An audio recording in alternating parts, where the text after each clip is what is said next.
Jungle.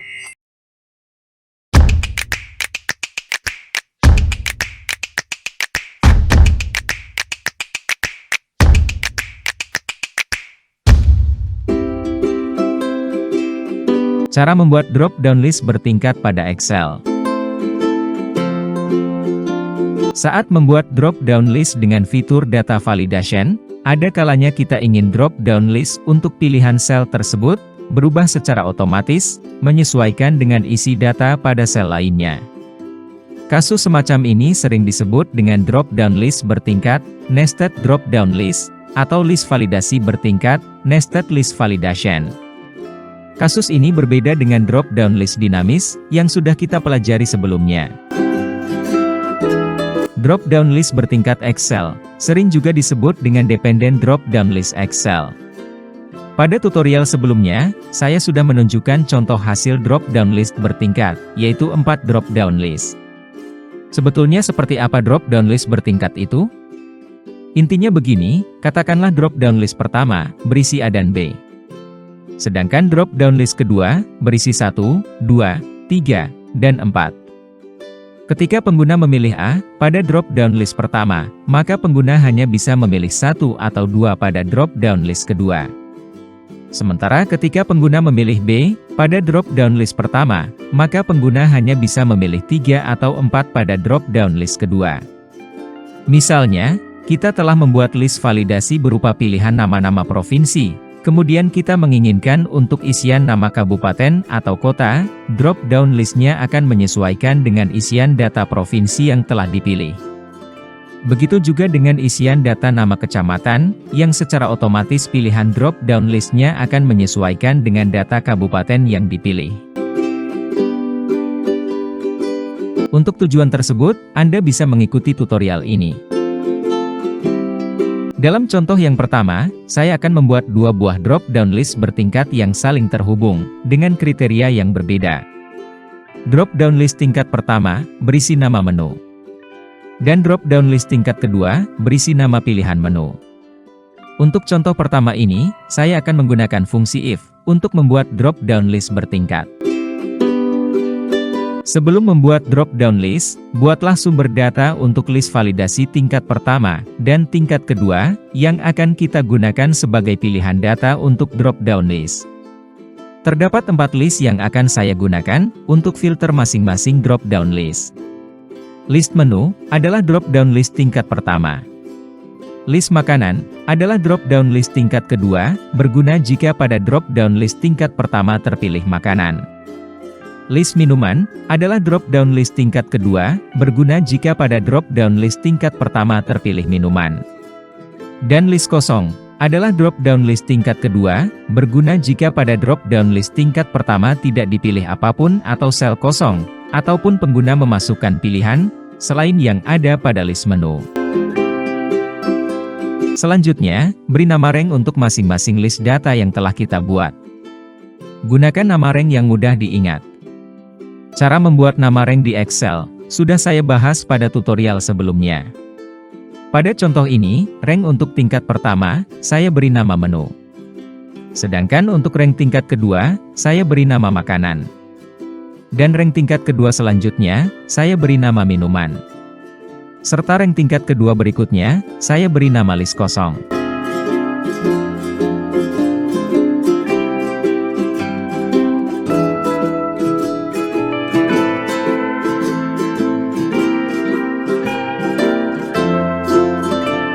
Setelah selesai membuat nama rank, kita lanjutkan dengan mengatur drop-down list untuk tingkat pertama.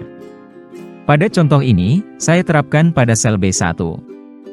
Cara membuat drop-down list untuk tingkat pertama ini, sama seperti cara membuat drop-down list pada umumnya. Hanya saja, kali ini saya menggunakan nama rank sebagai source datanya.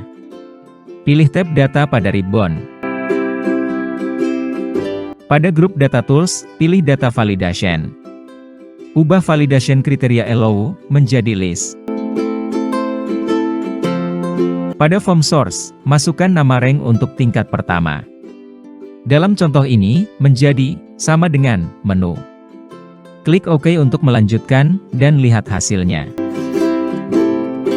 Dengan menggunakan rumus sama dengan menu, maka drop-down list tingkat pertama hanya akan mengambil data dari list yang bernama menu.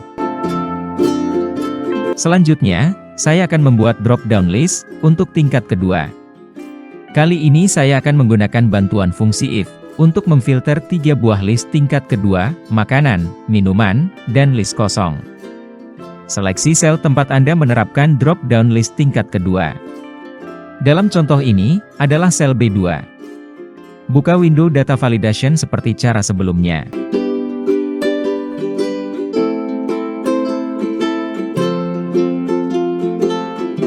Pada form source, masukkan rumus atau fungsi if. Sama dengan, if, kurung buka, seleksi sel B1, sama dengan, tanda petik ganda, makanan, tanda petik ganda, titik koma, makanan, titik koma, if, kurung buka, seleksi sel B1, sama dengan, tanda petik ganda, minuman, tanda petik ganda, titik koma, minuman, titik koma, list underscore kosong, tutup kurung, dan tutup kurung. Rumus ini dapat diartikan bahwa, jika sel B1 berisi teks makanan, maka data validasi akan menggunakan nama rank makanan, sebagai source datanya. Jika B1 berisi teks minuman, maka akan menggunakan nama rank minuman, sebagai sumber data list validasinya. Dan apabila B1 tidak berisi teks makanan atau minuman, maka akan menggunakan nama rank list kosong. Klik OK untuk melanjutkan, dan lihat hasilnya. Coba kita buktikan. Misalkan, pada drop-down list tingkat pertama saya pilih makanan, maka pada drop-down list tingkat kedua, hanya tersedia pilihan makanan, bakso, nasi goreng, mie goreng, martabak telur, dan sate. Begitu juga jika drop-down list pertama saya pilih minuman, maka sudah pasti drop-down list kedua, hanya tersedia pilihan minuman, teh manis, kopi susu, jus alpukat, cappuccino, dan air mineral. Dan jika drop-down list pertama kosong, atau tidak berisi teks makanan atau minuman, maka pada drop-down list kedua hanya tersedia pilihan pilih menu. Dengan menggunakan cara ini, Anda harus paham tentang cara menggunakan fungsi if secara bertingkat di Excel. Selengkapnya tentang fungsi if, sudah saya bahas pada tutorial sebelumnya. Bagi yang baru belajar Excel, menuliskan rumus secara langsung di bagian source data validation, biasanya akan sedikit kesulitan. Tips dari saya, tulis dulu rumusnya di lembar kerja atau sel tertentu. Kalau perlu, hilangkan dulu tanda sama dengan di awal rumus. Jika dirasa sudah benar, lakukan copy-paste rumus Excel tersebut ke bagian source data validation. Namun, menggunakan rumus if untuk memfilter drop-down list bertingkat, hanya akan efektif jika jumlah data untuk setiap list tidak banyak. Seperti contoh ini, saya hanya menggunakan 2 list menu, serta list pilihan menu, di mana masing-masing pilihan yang tidak lebih dari 5. Bayangkan jika Anda memiliki list data yang sangat banyak, misalnya list seluruh provinsi se-Indonesia, serta seluruh kabupaten atau kota, hingga kecamatan di Indonesia. Apakah fungsi if masih efektif? Tentu tidak efektif. Namun, jika ini yang Anda alami, saya punya solusinya, yaitu dengan menggunakan fungsi indirect. Penggunaan fungsi if untuk membuat drop-down list, umumnya hanya berlaku untuk jumlah pilihan yang sedikit. Namun, jika Anda ingin membuat pilihan yang lebih banyak, maka sebaiknya Anda mencoba menggunakan fungsi indirect Excel, untuk membuat drop-down list bertingkat. Dalam contoh yang kedua ini, saya akan membuat 4 buah drop-down list bertingkat yang saling terhubung, dengan kriteria yang berbeda. Drop-down list tingkat pertama, berisi nama provinsi. Drop-down list tingkat kedua, berisi nama kabupaten atau kota. Drop-down list tingkat ketiga, berisi nama kecamatan. Dan drop-down list tingkat keempat, berisi nama kelurahan atau desa. Sebelum membuat data validation drop-down list bertingkat, persiapkan terlebih dahulu 4 struktur data, untuk masing-masing drop-down, yaitu provinsi, kabupaten atau kota, kecamatan, dan kelurahan atau desa.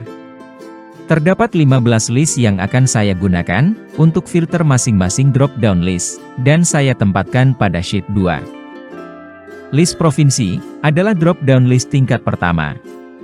List Jambi adalah drop-down list tingkat kedua, berguna jika pada drop-down list tingkat pertama, terpilih Jambi.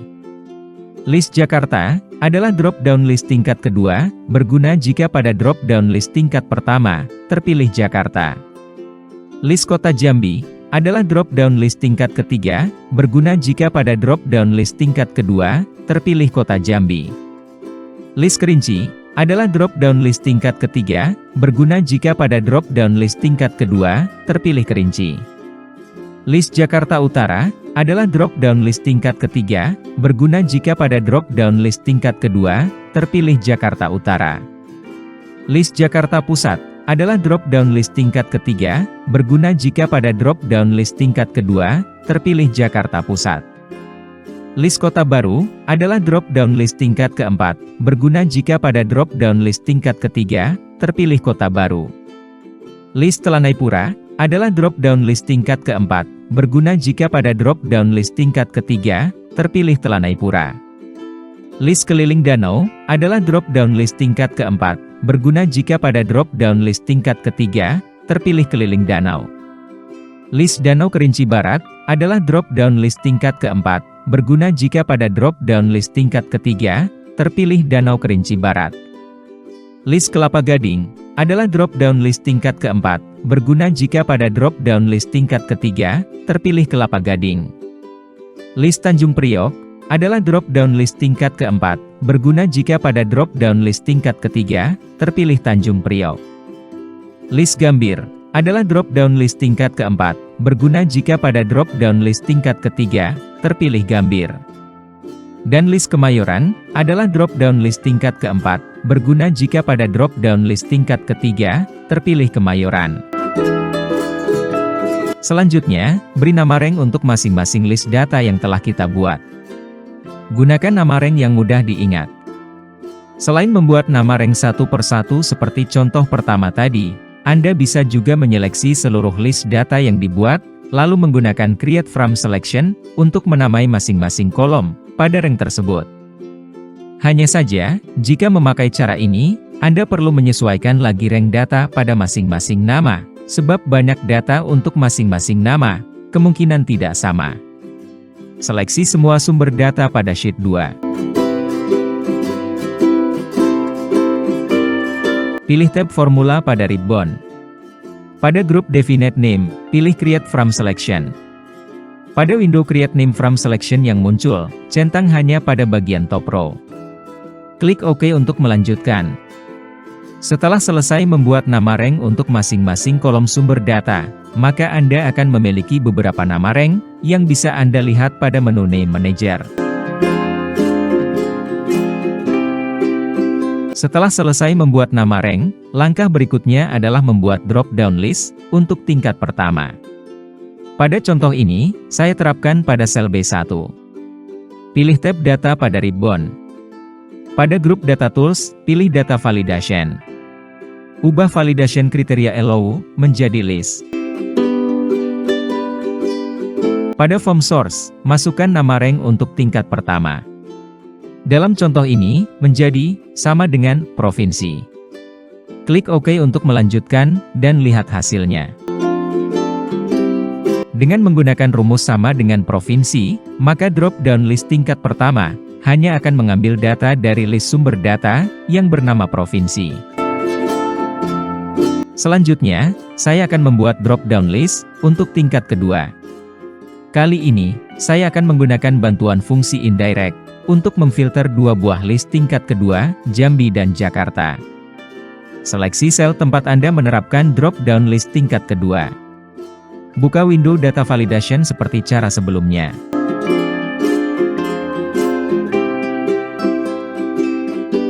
Pada Form Source, masukkan rumus atau fungsi indirect. Sama dengan, indirect, kurung buka, seleksi sel B1, dan kurung tutup. Klik OK untuk melanjutkan, dan lihat hasilnya. Biar semakin paham, saya jelaskan makna fungsi indirect yang digunakan. Rumus atau fungsi indirect, akan mengambil referensi data, dari sel B1. Referensi data tersebut bisa berupa sel, rank, nama rank, ataupun tabel bernama. Karena kita sudah membuat nama rank semua list, maka jika sel B1 berisi Jambi, maka Excel akan menggunakan nama rank Jambi untuk list tingkat 2. Begitu juga dengan Jakarta.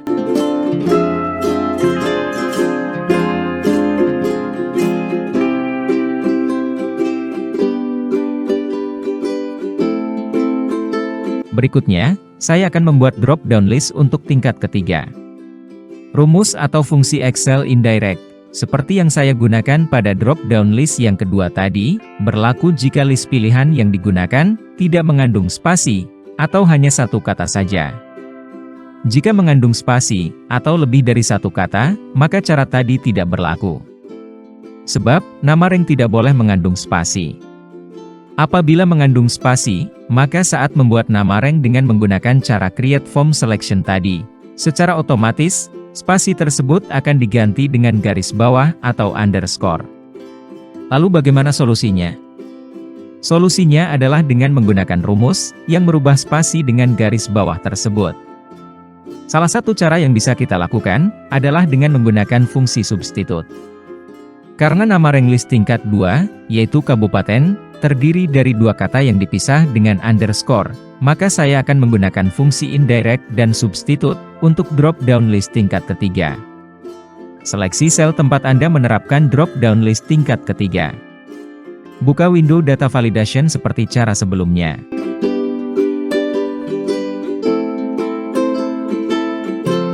Pada form source, masukkan gabungan rumus atau fungsi indirect dan substitute.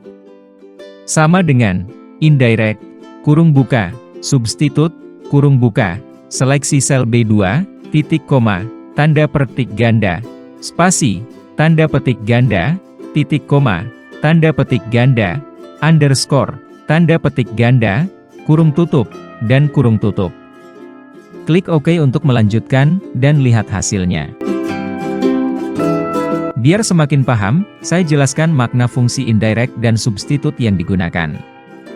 Fungsi substitute akan mengubah setiap underscore menjadi spasi.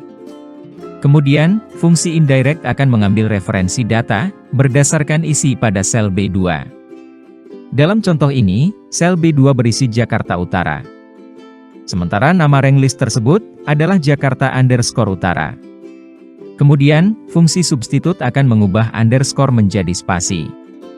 Sehingga, fungsi indirect akan menganggap nama rank Jakarta underscore Utara adalah Jakarta Utara.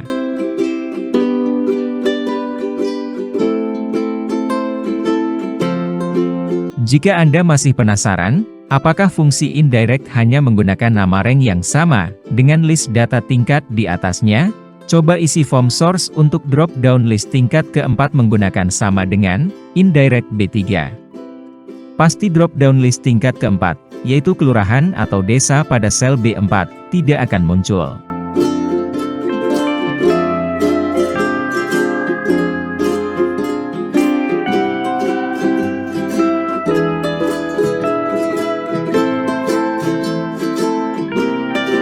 Maka, gunakanlah fungsi indirect tambah substitute pada drop-down list.